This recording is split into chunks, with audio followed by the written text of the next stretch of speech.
My name is Tim Pychyl. I'm the author of Solving the Procrastination Puzzle, a concise guide to strategies for change. There's an irony to writing a long book about procrastination, because anyone who procrastinates will have a good intention to read the whole book but never get to it. So my goal was to write a concise summary of what we understand procrastination to be, and more importantly, what can you do differently to procrastinate less if it's bothering you. Xlibris and I got together because I knew that I wanted to go the independent route.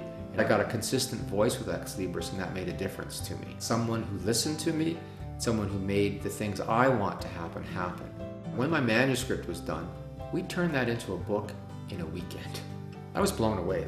I'm a pretty intense person myself. I work very quickly, very focused. And I know from traditional publishing and academia, I could send a manuscript out for review and it's gone for 3 or 4 months. Literally in 48 hours, we went from a manuscript to galleys of a book. That was incredible. It was back and forth. As long as I was willing to keep up with them, they were willing to keep up with me. In the spring of 2013, Tarcher Penguin asked me if they could publish the book. I think I've succeeded in terms of being picked up by a traditional publisher, primarily because I had good sales with the independent publisher.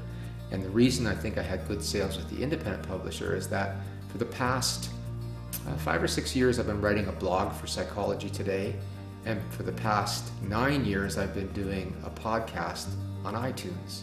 So I think that leads to success when there's already a group of people that are interested in reading what you're going to write.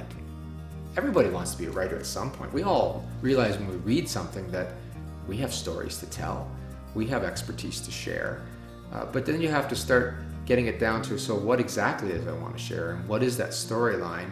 And then you got to move to, who's going to read this? Like, why would someone read my stuff? And that's where I develop an audience, right? There's other ways to write before you get to the book. Do you write a blog? Have you written for anything else? Does anybody know who you are? Because the problem in our world is the economics of attention, and you have to be able to get people's attention. I'd certainly recommend Xlibris to others who are thinking about self-publishing. I had great service. They produced a good book for me. The final piece was well formatted. I ended up with an ebook and a published paperback, which was exactly what I was looking for as this first concise guide.